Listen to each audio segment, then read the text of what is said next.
ساتھیوں، السلام علیکم ورحمۃ اللہ وبرکاتہ۔ آپ لوگ خیریت سے ہیں؟ آج ہم آپ لوگ کو پڑھائیں گے کنہیا لال کپور کے بارے میں۔ کنہیا لال کپور کون تھے؟ ان کا اصل نام کیا تھا؟ ان کی سال ولادت کیا تھی؟ کس جگہ پر ان کا مقام کیا تھا؟ ان کی وفات کب ہوئی؟ کس جگہ پر ہوئی؟ ان کے استاد کون کون سے تھے؟ آج ہم آپ لوگ کو ان سب کے بارے میں بتائیں گے۔ انہوں نے کون کون سی تصنیفیں لکھی؟ اصل نام کنہیا لال کپور۔ ان کا اصل نام کیا تھا؟ کنہیا لال کپور۔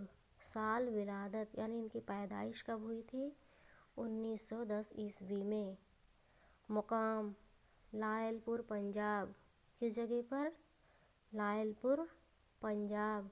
سال وفات 1980 عیسوی میں۔ سال وفات 1980 عیسوی میں۔ مقام وفات موگا۔ مقام وفات یعنی کس جگہ پر ان کی وفات ہوئی تھی، ان کی ڈیتھ ہوئی تھی، وہ کہاں پر ہوئی تھی؟ موگا میں۔ ان کے استاد کون تھے؟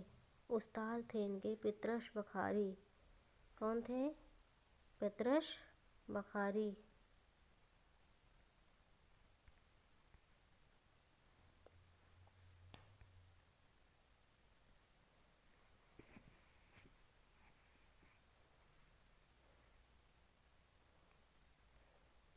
کنہیا لال کپور اس زمانے کے مشہور مزاح نگار ہیں۔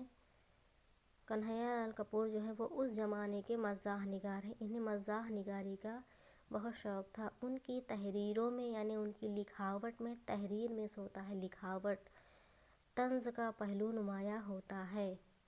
طنز کستے ہیں، تیکھا پرہار کرتے ہیں، جسے ہندی میں کہا جاتا ہے چوٹ، یہ چیز سماج میں غلط ہو رہا ہے، صحیح ہو رہا ہے، طنز کستے تھے۔ تو ان کی تحریروں میں طنز کا پہلو نمایاں ہوتا ہے، یعنی کہ طنز کا پہلو ظاہر ہوتا ہے۔ نمایاں یعنی ظاہر ہونا۔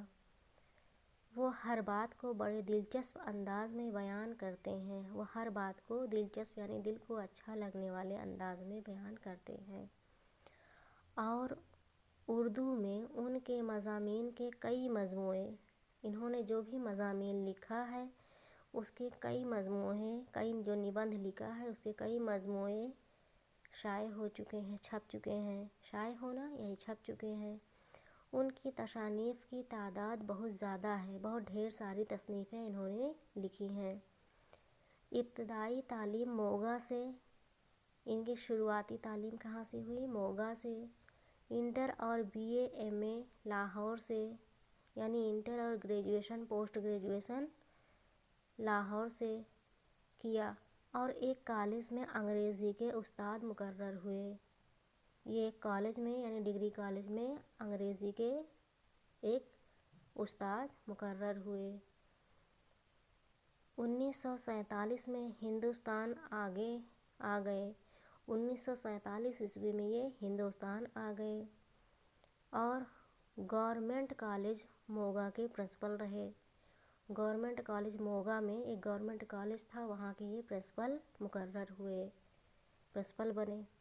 تصنیف، ان کی تصنیفیں کون کون سی ہیں؟ تصنیفات۔ تصنیف کے ابتدائی دور میں ان کی زبان زیادہ نکھری۔ جب یہ تصنیفیں لکھنے لگے تو ان کی زبان جو ہے اس کو پختگی ملی، خوب نکھری، سدھر کے، سج سنور کر کے یہ اپنے عروج پر پہنچی، یعنی بہت اونچائیوں پر پہنچی۔ نکھری ہوئی نہیں مگر رفتہ رفتہ زبان پر گرفت مضبوط ہوتی گئی، دھیرے دھیرے یہ مضبوط، اس کو پختگی ملتی گئی۔ آخری دور میں مضامین میں سادگی اور روانی زیادہ ہے۔ آخری زبان میں ان کے جو مضمون ہے اس میں سادگی اور روانی، سادہ سلیس عام فہم، جو سمجھنے والے کو آسانی سے سمجھ میں آ جائے، اور اس میں ایک فلو رہے، تو روانی اس میں زیادہ پائی گئی۔ ان کی تصنیف میں ان کا ذوق مزاح، ان کی جو تصنیفیں لکھی گئی ان کا ذوق مزاح یعنی مزاحیہ نگاری بہت سستا ہے۔ تصنیفات: سنگ و سخت،